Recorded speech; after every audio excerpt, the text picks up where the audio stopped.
Olá, tradutores! Tudo bem com vocês? Mais um dia de vídeo aqui no canal e hoje eu estou com uma convidada especial, que é a Denise Intérprete. Olá, tudo bem, gente? Muito bom estar aqui. Super famosa no Instagram, né?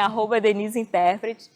E hoje eu tô gravando com ela. Porque, gente, quem me acompanha aí sabe que eu sempre tive o sonho de ser intérprete. E acabei virando tradutora, mas não consegui ainda atingir minha meta de ser intérprete, Denise. Então, a gente vai tentar resolver esse problema. Não hoje, necessariamente, mas pelo menos a gente conversa. E quem mais aí tiver interesse também na profissão do intérprete, fica de olho nesse vídeo que a gente vai ter um bate-papo bem legal, né?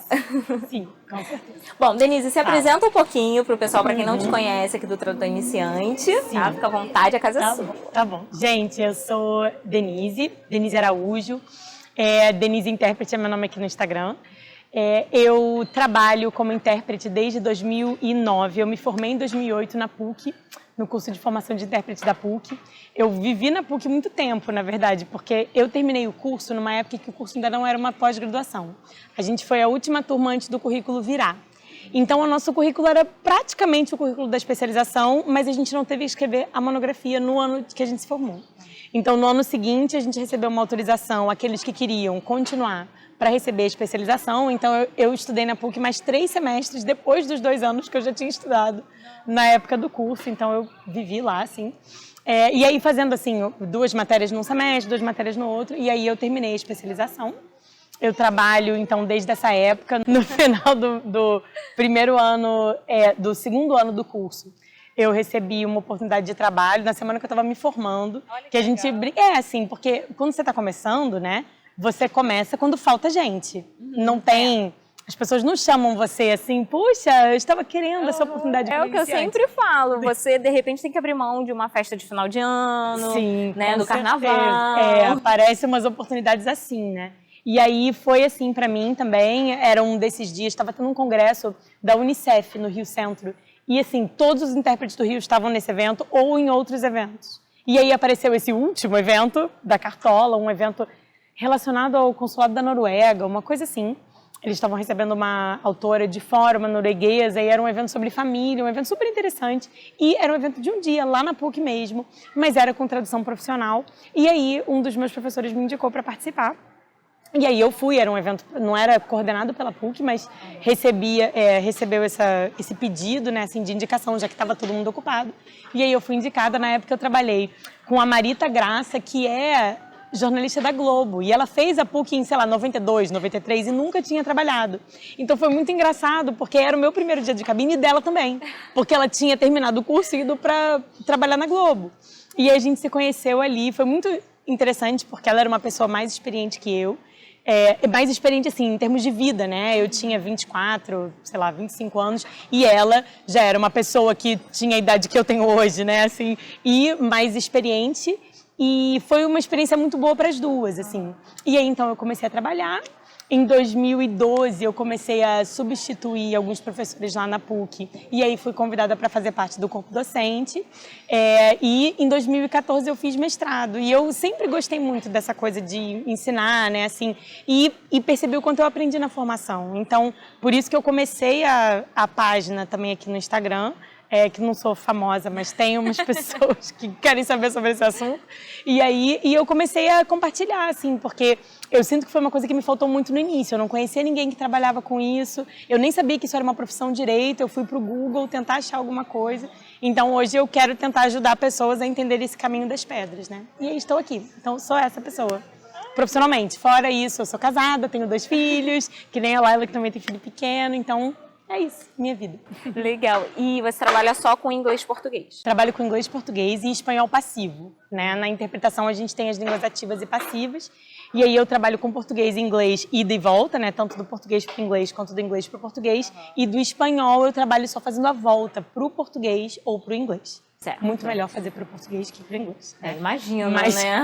Que a volta é muito mais longa, né? Assim. Pois é, gente. Imagina trabalhar espanhol ou inglês na interpretação. Na tradução já é complicado, né? Na interpretação, então... É mais difícil. É complicadíssimo. E uma pergunta que fizeram lá no Instagram também para mim qual o maior desafio de um intérprete?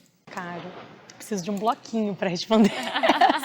Porque eu acho assim, eu acho que o maior desafio do intérprete é justamente a diferença que a gente tem para o tradutor. Eu estava conversando isso com os meus alunos na PUC no sábado, que eu fiz uma aula esses dias, um presente, assim, uma aula lá da Universidade Batista de Hong Kong, que é uma universidade enorme, tem um programa de interpretação muito famoso, e a Min Hua Liu, que é uma das maiores pesquisadoras da nossa área, é coordenadora do programa de pós-graduação em interpretação lá. A Min Hua Liu, ela é editora, estou fazendo essa volta para explicar. Ela é editora de um dos maiores periódicos que existem sobre interpretação, o Interpreting, no mundo todo. Ela é editora desse periódico com o Franz Porhacker, que é um outro pesquisador super famoso. E aí o Franz tá dando uma disciplina lá na Universidade de Hong Kong, mas eles abriram uma aula para público externo, pelo Zoom. E eu consegui me inscrever e participar, e era assim de noite, lá em Hong Kong, o Franz Porhacker estava lá em Viena, e eu consegui participar dessa aula de graça. Cara, graças a Deus, incrível. Quase 200 alunos online, foi muito legal. E aí, nessa aula, o professor Porhacker estava dizendo que ele, pessoalmente, não gosta dessa definição da diferença de tradução e interpretação como sendo tradução meio escrito e interpretação meio oral. Que geralmente é como a gente define. A gente sempre fala, não, a tradução é escrita, a interpretação é falando. Mas ele falou que o que ele acha que diferencia é o fato de que tem que ser feito na hora. Ele diz assim que... Porque o que acontece? Essa é a grande diferença, né? No seu caso, por exemplo, mesmo que você esteja com pressa para poder fazer um trabalho de tradução de visual, você tem como ouvir de novo, você tem como repetir. E a grande questão do intérprete é que ele não tem como repetir. Ele pode ficar gravado, né?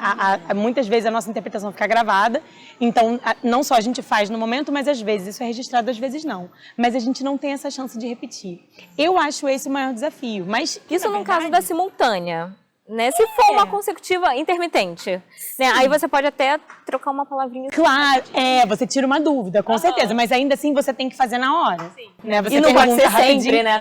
Se você perguntar tudo, ficar conferindo, né? O seu público começa a duvidar de você e questionar.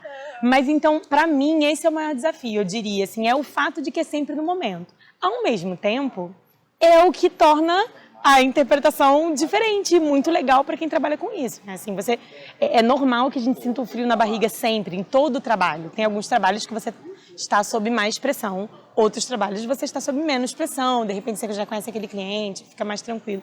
Mas é o fato de que tem que ser naquele momento. Então, para mim, esse é o grande desafio. E aí tem, né, orador mais que fala mais rápido, às vezes é um sotaque, às vezes é a forma como o programa é organizado. Agora em medicina, eles fazem uns eventos, não quero reclamar dos eventos de medicina, gente, graças a Deus pelos eventos de medicina, mas assim, tem alguns eventos que as palestras são de 8 minutos cada.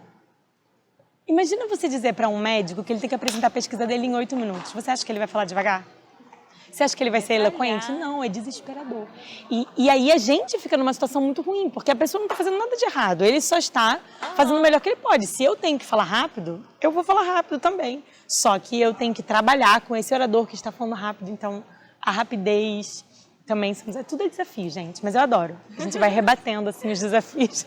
Gente, o que eu acho incrível, assim, na vida do intérprete é como ele consegue, porque é muita coisa ao mesmo tempo, né? Então, assim, você tem que ouvir, você tem que falar, você traduz, né? Aí você tem que falar. E nisso que você está falando, você tem que continuar ouvindo. Eu não consigo fazer isso. É difícil, mas é treino, é aquilo que eu já conversei com você. A gente já bateu um papo, tá, gente? Um pouquinho, mas muita coisa aqui é ao vivo mesmo. Mas, assim, a gente vai treinando essas habilidades, né? Porque elas não são... Um dos maiores mitos que eu tento quebrar com a página, porque eu aprendi na pele, é que não é automático. Porque algumas pessoas acham que é um dom, né? Ou é assim, uma coisa que... tem gente que nasce pra isso, tem gente que não nasce. E aí você se frustra muito, porque pra ninguém é natural ouvir e falar ao mesmo tempo. E, claro, para algumas pessoas, talvez, que têm uma memória de curto prazo, um pouco mais ágil, ou pessoas que já se acostumaram a fazer muito, por exemplo, para quem já fez intermitente em situações de trabalho, e chega no curso, a pessoa já tem às vezes, uma rapidez um pouco maior. Mas a gente, no curso, ou nos cursos bons, como eu sempre gosto de falar, né? Existe uma progressão, então você vai desenvolvendo as habilidades. A gente treina cada habilidade separada, para quando chegar a hora de você ter que fazer tudo junto, não ser um desespero. Ainda assim, você fica meio desesperado. Você não sabe a paz que isso me dá, porque... Sinta essa paz. Eu conversei com a Denise e eu contei pra ela uma coisa que eu já contei aqui no canal. né, que eu me meti a fazer um trabalho de intérprete sem ser intérprete, sem ter formação, sem estudar, sem nada. Com uma dica que eu recebi de uma professora quando eu fazia pós em tradução. Né, que a dica foi, você vai treinar em casa, sei lá, pega um vídeo no YouTube, né, em português mesmo, começa em português, e você vai repetindo o que aquela pessoa está falando. Sei lá, pega o Jornal Nacional, né, o apresentador está lá falando, você repete em português, você não faz a tradução. Shadowing, é como chama. Então, olha... Aí eu comecei a fazer isso em casa. Aí eu sozinha, por minha conta, né? Peguei a dica e tal. Ah, legal, tô conseguindo fazer, vou começar a traduzir. Aí eu pegava algum vídeo em espanhol e começava a fazer a tradução. Aí me meti, né? Surgiu essa oportunidade, eu fui lá com a cara e com a coragem, fiz, terminei traumatizada, porque eu cheguei em casa extremamente cansada, a ponto de se falassem qual é o seu nome, eu não saberia dizer, porque eu não conseguia mais raciocinar. Sim, é desesperador. Depois disso, eu nunca mais quis pegar nada e me travei para estudar, para fazer o curso de interpretação. Né? Então, isso acabou comigo. Daí a importância... que eu sempre falo, né? Quer ser tradutor, faz um curso de tradução. Quer ser intérprete, então principalmente faça um curso de interpretação. Né? Porque o intérprete, eu acho que é muito mais fácil para ele ser tradutor, virar tradutor, do que para o tradutor virar intérprete. Sim, olha, esses dias eu falei sobre isso porque uma pessoa me fez essa pergunta. Falou assim, se eu tenho formação em tradução, será que eu posso trabalhar como intérprete? E eu falei que é uma coisa, assim, empírica, sabe? Eu não tenho comprovação científica, mas a impressão que eu tenho é exatamente essa. É que é mais fácil para um intérprete formado tentar fazer uma tradução aqui ou ali sem ter tanta dificuldade, escrita, que um tradutor tentar fazer a interpretação, porque é tenso. É muito tenso, é muito. E a questão, uma das coisas que eu acho mais importantes na tradução escrita, por exemplo, que na interpretação a gente super tem que desapegar e que é difícil, é o que me faz, por exemplo, sempre que eu faço tradução escrita, eu peço muita ajuda aos meus sócios, eles revisam o meu trabalho, eu me sinto mais segura quando tem alguém trabalhando comigo, porque eu não sou perfeccionista por natureza. E o tradutor tem que ser perfeccionista. Porque você tem que conseguir revisar aquela sua tradução 2, 3, 4, 5, 10 vezes, até você ficar satisfeito. É você tentar chegar na melhor palavra mesmo. Só que quem é intérprete não pode ser perfeccionista, senão você chora. Assim, porque você quase nunca consegue pensar na melhor palavra possível. A melhor palavra é a primeira palavra que vem, porque você tem que continuar. E aí, são características que você vai desenvolvendo, né? Assim, e tem que ir...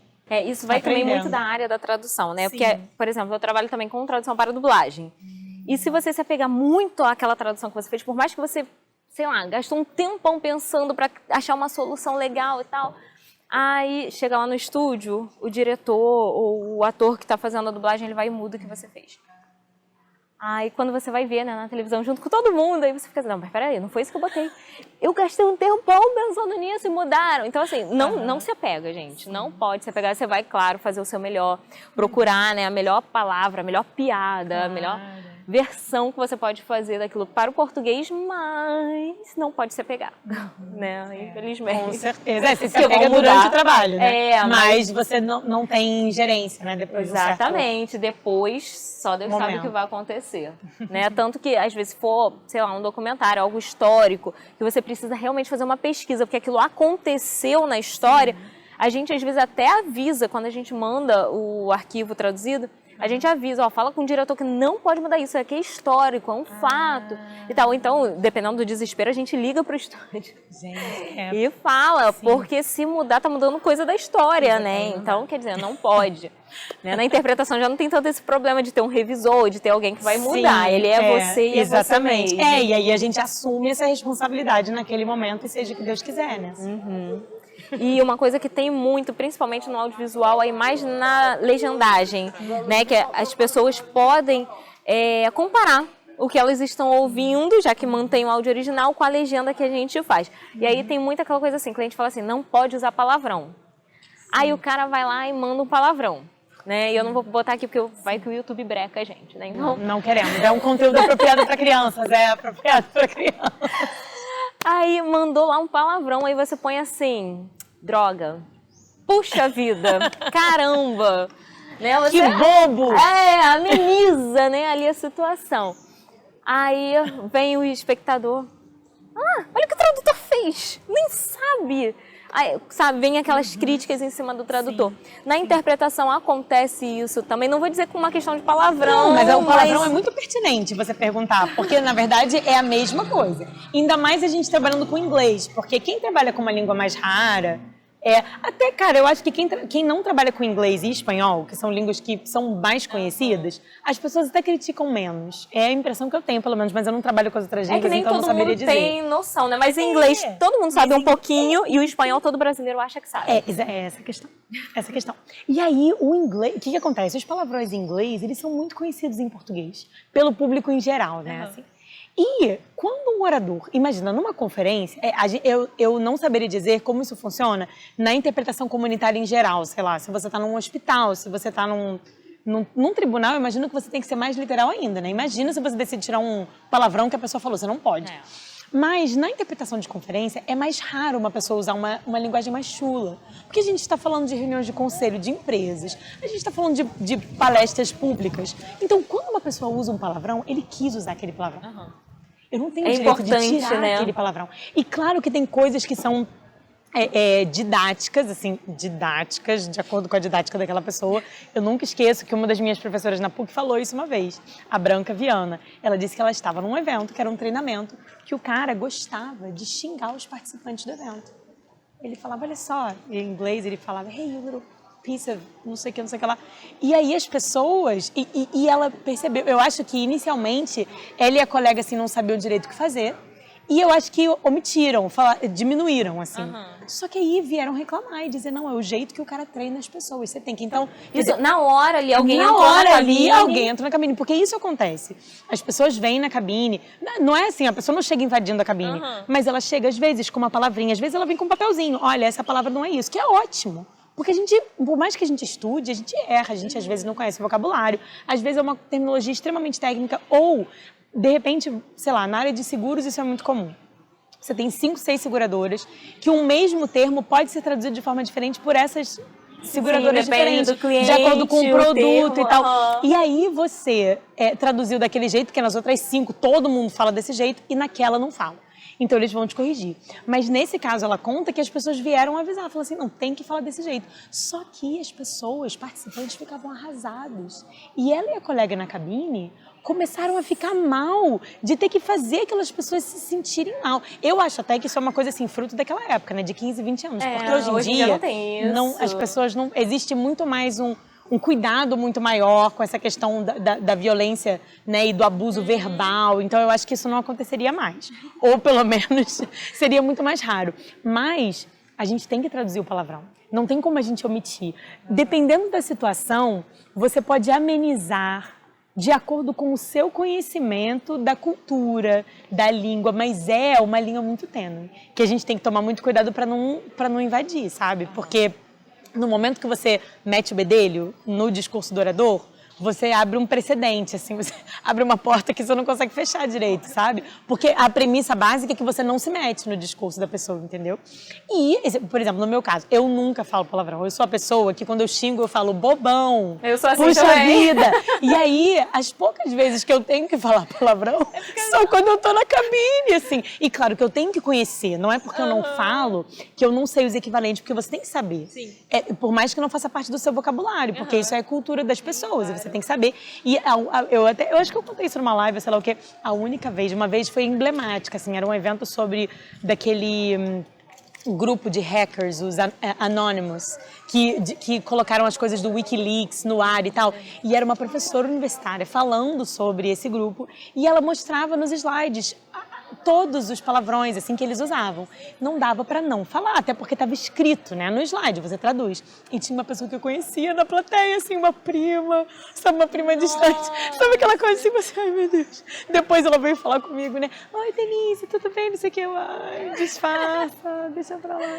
Porque, mas é assim tipo, mesmo. Você tá emprestando a voz, claro, né, no caso. Então, eu tô emprestando tudo, não é você né, que a voz, está falando, a expressão, né, vamos botar exatamente, assim. Com certeza, com certeza. Bom, Denise, vamos conversar um pouquinho sobre a parte de piadas, de adaptações que a gente às vezes tem que fazer na tradução para ter sentido para o público, tá? Por questões de cultura, ou enfim. Teve um dia que eu estava assistindo uma live sua e fizeram essa pergunta para você. E eu achei bem legal, por isso que eu quero comentar aqui também. Tá? Quando a gente está vou botar sempre exemplo do audiovisual, tá, gente? Que é o que eu trabalho. Claro. Então, se tem uma piada e eu traduzo de um jeito e lá na frente eu vejo que não deu certo aquela minha tradução, eu volto, apago, faço de novo. Sim. E eu lembro que você falou assim, a piada a gente tem que tomar cuidado, porque se tiver, sei lá, falando de um animal, né? E aí você muda o gato pelo cachorro e chega lá na frente, o palestrante continua usando gato. Como é que fica? Então fala um pouquinho aí pra gente dessas adaptações. Cara, isso é difícil, né? Porque a gente não sabe. Às vezes, acontece do palestrante vir te contar antes. Quando é um palestrante que já tem mais experiência em conferências internacionais, é incrível, porque ele costumeiramente, se ele tem essa sacada, porque ele quer. Quando o palestrante tem essa vontade que o público ouça bem e o entenda, ele normalmente fala com você antes. Ele vai na cabine e conta a piada para você entender e traduzir direito. É muito interessante a diferença, né? E tem palestrantes que, mesmo sendo conferencistas internacionais, eles não estão nem aí, porque eles se acham maravilhosos. E, assim, você que se vire, né? E a gente ainda ouve essas piadinhas, né? Quero ver como é que o intérprete vai traduzir essa, não sei o quê. E a gente faz o melhor que a gente pode para adaptar. E aí vocês traduzem isso também, quando eles falam, quero ver como é que não, assim como a gente traduz elogio, que a gente fica... Eu fico super sem graça, mas se o orador elogia, quem que vai traduzir o elogio? Você tem que repetir, né? Eu tenho que repetir com aquela cara de sem graça, estou elogiando a mim mesma, né? Assim, que não quer, né? Que fica feio, né? Mas tem que traduzir. Aí a gente traduz, a gente tenta traduzir por uma expressão parecida, esse é o default, assim. Só que a gente também tenta pensar isso que eu falei. Se é uma piada que parece que vai se prolongar, porque às vezes é uma metáfora, que você percebe que faz parte de um contexto maior. E às vezes parece ser uma coisa pequena, mas a escolha acaba sendo sua. Sim. Porque o seu público vai entender se você falar o equivalente. Não adianta. Eu lembrei, enquanto você estava falando, de uma que foi só uma frase, era uma premiação que eu estava traduzindo. E aí o orador em português falou, porque quem nasceu para ser araruta nunca chega a polvilho. Eu não sei se é o contrário. Quem nasceu para ser polvilho nunca chega a araruta. Eu não lembro qual é o mais nobre. Mas ele falou, e aí eu falei a tradução em inglês. Como é que eu disse? Someone who was meant to be number one someone who's meant to be number two will never make it to number one, alguma coisa assim. E eu falei assim, porque não tinha. Eu entendi o que ele quis dizer, ainda bem, porque não é uma expressão muito utilizada aqui no Brasil, né? Estou conversando com uma brasileira que não conhece isso, então ele usa uma coisa regional de onde ele era, sei lá. Mas eu entendi que o que ele queria dizer era que era uma coisa inferior, que não ia chegar no superior, e eu traduzi. Mas a gente tem que ter essa liberdade. Mas, assim, não dá muito para saber. Eu acho que você tem que sentir. E aí, você tem que estar muito atento para quando voltar, você saber, né? Você manter. E aí, mais uma vez, vem essa atenção. Na aula de sábado lá na PUC, essa turma acabou de começar, né? Tem 2 aulas só. E aí, eles fizeram essa disciplina que eu dou esse semestre. Ela é uma disciplina que abarca tudo. Eu falo sobre mercado, eu falo sobre como fazer pesquisa, um monte de coisa. E aí, os alunos estavam fazendo perguntas livres, assim. Aí, uma aluna perguntou, olha só, mas quantas vezes você pode sair da cabine durante uma interpretação? Aí eu falei, olha, o ideal é que você saia o mínimo possível, porque você está ali para dar suporte para o seu colega. Agora, não tem uma regra, não vou dizer... Toda vez que for o seu intervalo você pode sair e nem você nunca deve sair, né? Assim, porque você está ali para observar. Então, se você e o seu colega estiverem trabalhando bem em sintonia, super atentos, normalmente essas coisas se destacam. A gente, cara, é um sexto sentido, assim, porque a gente percebe, se isso voltar, às vezes a gente até anota, entendeu? Para poder, se voltar, você sabe, mas tem que ter muito cuidado. É que nem uma coisa que eu já vi gente respondendo, dizendo, olha, o orador falou uma piada, riam agora, por favor. Gente, a pessoa não traduz pra ficar bem na fita. Piadinha, não. É uma piadinha, entendeu? Mas ela não resolve o problema. E assim, eu não critico quem faz isso, porque, mais uma vez, a pessoa está com... Ela tomou uma decisão ali. Eu não faria isso porque você... né? Mas, às vezes, eu falo a tradução literal de uma piada e eu explico que é uma piada em inglês, mas que em português não vai fazer sentido. Sim. Assim como... E, ao contrário, eu diria, olha, ele acabou de falar uma coisa em português, que é um regionalismo blá blá blá, e assim, o ouvinte fica, ele perde, entendeu? Porque você consegue fazer tipo uma nota, uma micronota. A gente chama de flash, assim, Porque é um flash. E você nem pode demorar muito fazendo essa nota, porque, como você mesma falou, você ainda tem que ouvir o resto. E então mas a gente tem essa liberdade. Às vezes é necessário, porque a pessoa não sabe quem é. Às vezes cita um ícone, assim, sei lá. É como se hoje alguém falasse de... não sei o quê, porque não podia fazer... Pô, o cara era maior que a torcida do Flamengo. Esse grupo é maior que a torcida do Flamengo. O que um estrangeiro sabe? Aí eu tenho que explicar para ele que é o time mais popular de futebol aqui no Rio de Janeiro. Não quero deixar ninguém bravo com isso. Eu não sou flamenguista, mas é isso que a pessoa quer dizer quando ela fala, né? E aí é isso. E quando você está interpretando, você tem que manter sempre a primeira pessoa a falar como se fosse o orador falando. 100% do tempo. Então, eu sou casada com um homem, mas se o orador for casado com uma mulher, eu vou dizer a minha esposa, não sei o que lá, e eu vou falar dos filhos, que eu não tenho. A esposa dele. Nunca. Quando a gente está em consecutiva, não consecutiva não, mas num acompanhamento... Eu ia te perguntar isso. No acompanhamento aí, normalmente, em alguns momentos, você usa a terceira pessoa, porque fica meio óbvio. Mas na maioria das vezes, no acompanhamento, se você está traduzindo ali pela pessoa, você vai falar sempre em primeira pessoa. E é muito menos confuso fazer isso, inclusive. Porque no momento que você começa a fazer em terceira pessoa... Você tem que trocar, então mentalmente tem que trocar e fica desesperador. É muito melhor você virar o orador. Entendeu? Entendi. Traduz sempre em em primeira pessoa. Eu fiz isso uma vez quando eu viajei pro México na minha lua de mel. E teve aquela história, né? Vamos nadar com os golfinhos, fui pra Cancún. Aí já viu. Aí chegou lá, eu acho que as pessoas só tem brasileiro, gente, assim. Cancún foi invadida? Eu fugi de brasileiro e fui parar do lado de um monte de brasileiro, num grupo de brasileiros. Aí entrou todo mundo para nadar com os golfinhos e tal, o povo eufórico. Coitado, o rapaz falava português tão bem e ninguém entendia ele. Mas eu acho que não entendia, não era pelo português, era pela euforia, né, de estar ali. Aí o meu sangue começou a subir, Aí eu, gente, ele tá falando pra fazer assim. Eu comecei a me estressar. Sim. E o rapaz também começou a ficar nervoso, porque ninguém dava ouvido pra ele, né? Sim. Aí eu comecei a tomar a frente, falar mais alto e tal. E ele tá mandando segurar a bola assim, tá falando... aí eu comecei a interpretar o cara, né? Virei intérprete ali. O rapaz se sentiu tão à vontade que ele parou de falar português. Sim. Arrasou. E ficou falando espanhol. Maravilhoso. Aí eu fiquei assim, gente. Aí no final, depois todo mundo saiu e tal, ainda parei pra conversar com ele, porque eu tinha que gastar meu espanhol, gente. Eu precisava. Tá certo. Aí ele virou pra mim e falou assim, nossa, mas você fala espanhol tão bem. Como é que você aprendeu? Eu, fiz curso. Fiz curso, porque brasileiro não fala espanhol. Brasileiro acha que fala espanhol. Acha que fala espanhol. Né? E era uma confusão, porque meu marido não fala espanhol. Então, eles não sabiam se falavam comigo em espanhol ou se falavam em português. E aí saiu um portunhol do caramba, né? A ponto de falar cartão de crédito. Aí eu ficava assim, cartão? Mas eu aprendi tarreta. Porque eles querem ajudar, né? Assim. Aí eu uma confusão, gente. Não, deixa eu falar português, senão, tadinho, eu vou confundir eles. Né? Mas, enfim. Eu queria agora que você falasse um pouquinho do seu curso, da plataforma, como é que funciona. Tá bom. Então explica aí, pessoal. Sim. Eu dou aula na PUC, né? E eu tenho muita convicção, assim, em relação à interpretação de conferência, que, assim, cara, o que a gente oferece na PUC é muito bom. É em humildade que eu falo isso. Porque a gente se esforça muito para melhorar, assim, a gente é um corpo docente muito distinto. Eu tô explicando isso por quê? Porque a plataforma que eu tenho, ela não é um curso de formação de intérpretes. Eu sempre gosto de deixar isso claro. Porque o que a gente oferece na PUC, como eu estava dizendo, né, é muito completo. E eu não tenho vontade de oferecer isso em outro lugar, assim. Mas o que eu percebia era que entre as pessoas que queriam estudar interpretação e que de repente até descobrem, poxa, a PUC, eu gostaria de estudar na PUC.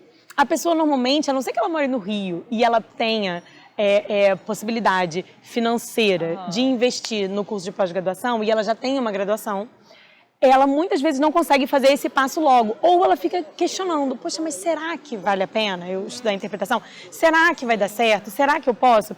E aí existia esse lugar do meio, né? Assim, para quem está meio que namorando a profissão ou acha interessante, mas talvez saiba que o seu idioma ainda precisa de uma ajuda, ou até está naquele momento, mas ainda está no meio da graduação, já sabe as línguas muito bem, ou está no momento de vida que não pode investir, já está fazendo um outro curso. O curso da PUC é pós. O curso da PUC é uma pós. Então separando as duas coisas. Eu sou professora. Tem que ser formado, gente. Tem que ser formado em qualquer área. Você pode ser médico, você pode ser veterinário, bibliotecário ou formado em letras hebraico-português, mas você tem que ter feito uma graduação, bacharel. Tem que ter o diploma de bacharel, tem que levar o seu diplominha lá. E aí, por conta disso, eu comecei a página no Instagram, perfil, né, no Instagram. Esses dias alguém me corrigiu, falou, não, Denise, página no Facebook. Eu falei, eu tô muito anacrônica mesmo.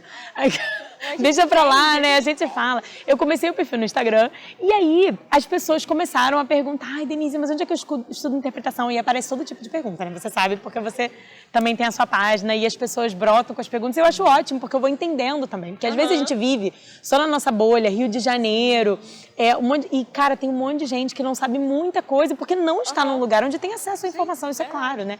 E aí, eu decidi criar essa plataforma, a gente chamou essa plataforma de Connecting Languages, né? A ideia de conectar idiomas, ligar idiomas. E na plataforma eu dou 2 aulas ao vivo por mês. Essas 2 aulas são em português, não são aulas em inglês. No momento, eu só estou com alunos que falam inglês também, como segundo idioma. Logo, eu até faço mais exercícios com o inglês e o português, mas as aulas são em português. Essa é uma pergunta que muita gente fala. Ah, mas se eu tiver outra língua, será que eu posso participar? Sim, você pode. Eu ia perguntar isso agora. Se surgiu uma pessoa assim do espanhol, você pode. Por quê? Porque até nas primeiras aulas, eu fiz até a 7ª aula, eu fazia aulas abertas, ao vivo, online. E aí, o que eu fiz? Eu coloquei como é que você fala? Parecia uma pessoa, achei que ela fosse falar com a gente. Eu fiquei assim, confusa. Deu um olhadão pra gente, eu falei, meu Deus, ela vai... Mas não era. Então, volta, gente, voltou. E aí, o que aconteceu foi que eu fazia todos os exercícios sempre com português. Eu não levava nenhum texto em inglês. Se eu levava em inglês, eu traduzia na hora para não excluir ninguém. No momento, como as aulas são fechadas, desde a aula 7, a gente decidiu fechar. E aí, os alunos todos têm inglês. E aí, eu tenho feito exercícios com inglês e português. E aí, eu dou uma aula no mês de algum assunto mais teórico, mas eu tenho colocado até nessas aulas exercício também, porque as pessoas querem, né? Exercitar, praticar. Elas não querem uma aula só para ficar ouvindo. Mas eu dou uma aula que explique uma área da interpretação ou da tradução. Então, eu já dei aula sobre as técnicas na interpretação consecutiva, já dei aula sobre acompanhamento, já dei aula sobre as estratégias que a gente usa na simultânea. A última aula que eu dei foi sobre o modelo de esforços do Daniel Gille, especificamente a parte de disponibilidade linguística. Então, é uma coisa mais teórica, mas não é uma aula, assim, é uma aula aprofundada para aquele tempo, é uma aula de 1 hora. E aí uma outra aula que eu dou sobre terminologia. E essa aula, quando eu criei, assim, esse conceito dessa aula, eu pensei, gente, isso é uma sarna muito boa para me coçar. Por quê? Porque a minha ideia é apresentar como o intérprete se prepara para eventos nessa área. Então, se eu sou chamada para fazer um trabalho na área de matemática, se o orador não me passa material nenhum, por onde eu começo? O que eu faço? E aí, é como se fosse uma aula básica de conceitos nessa área e de terminologia. E aí, eu dou aula em português, mas eu levanto essa terminologia em inglês. Então, para quem tem outro idioma, por exemplo, se você participasse, você ia assistir a aula vendo esses paralelos do português e do inglês, e você ia ter que correr atrás da parte do espanhol. Mas você ia sair com um caminho para poder pesquisar. E aí, eu comecei nessas aulas fazer exercícios que desenvolvem habilidades relacionadas à interpretação. Então, não é mais uma vez, não é um curso de formação, a gente não faz exercício, não interpreta ali, mas o aluno que vai fazendo já vai tendo uma bagagem, ele vai tendo uma bagagem, ele vai percebendo, ele vai se treinando naquilo. Então a gente faz tradução à vista do texto, eu faço paráfrase, reformulação, memorização de termos ali durante a aula. E a gente faz as aulas no Zoom, o que ajuda muito, porque é bem participativo, sabe? É muito bom, eu uso também para dar aula de legendagem. É muito bom, cara, é ótimo. E aí, então assim, a plataforma funciona assim. Aí existe um valor, você pode assinar tanto mensal quanto anual. É um valor acessível, porque eu queria que fosse, porque se fosse para ser um valor caríssimo, é o que a pessoa investe na formação e não era esse o objetivo. E aí, além das 2 aulas, a gente tem uma comunidade no WhatsApp também, onde a gente troca ideia, informações. E também os alunos recebem material, porque sempre a aula tem um PDFzinho e tal, não sei o quê. E aí é assim que funciona. E está sendo legal, a gente já está na 12ª aula hoje, vocês vão ver isso depois, mas hoje eu vou dar uma aula sobre corrupção, por exemplo. Terminologia de corrupção. É legal. Depois eu vou deixar o link aqui embaixo também para quem quiser. Tá? É só clicar no link, já pega as informações todas. Vou deixar todos os seus contatos também, tá, Denise? E quem tiver qualquer dúvida também, né? Pode Sim, perguntar. Com certeza. Segue a Denise no Instagram, porque vira e mexe, ela abre aquela caixinha de pergunta, tá? Então ali, ó, você aproveita, massacra ela. Massacra mesmo. E olha, vocês vão ver isso, vocês estão vendo isso aqui, você vai botar no YouTube, né? Então, depois no YouTube. E eu vou chamar a Laila pra fazer uma live comigo lá no Denise Intérprete no Instagram. Então, vocês também sigam elas. Quem brotou aqui no YouTube e não tinha visto, siga a Laila também no Instagram, porque a gente vai fazer uma live juntas logo pra vocês também perguntarem tudo sobre tradução audiovisual. Esses dias eu indiquei uma pessoa, uma aluna minha lá da PUC. Ela veio falar comigo. Veio, Carol? É, ótimo, então. Porque eu falei pra ela, falou assim, eu tô pensando em alternativas. Eu falei, cara, procura a Laila, vê, porque eu vi que você tava procurando gente pra próxima turma. Aí eu fiquei animada. Inclusive, eu tô pensando em fazer uma turma presencial, vou testar. O pessoal aqui do Rio, tem gente que não consegue fazer online, precisa, né, daquela coisa e tal, do presencial. Eu era assim. Eu mudei depois que eu tive filho. Agora eu quero tudo online. Mas antes eu era aquela pessoa que só queria o presencial, né? Então eu pensei, não, vou ver se eu consigo fazer, vou estudar direitinho e tal. Já tenho um lugar em mente para fazer no centro do Rio, que eu acho que também o acesso fica melhor para todo mundo. Né? E aí vamos ver se dá certo, gente. Torce aí, tá? Se você é do Rio também, quer essa turma presencial, já me avisa aqui nos comentários para eu ter ideia de quantas pessoas têm interesse. Ô, Denise, obrigada! De nada! Obrigada a você, foi muito bom. E ó, gente, aguardem, em breve estaremos juntos no Instagram em uma live, tá? E ó, nada de perguntar se a live vai ficar gravada, hein? Live ao vivo. Ai, ai. É isso, pessoal. Um grande beijo pra vocês, sucesso e até o próximo vídeo. Tchau, tchau. Tchau.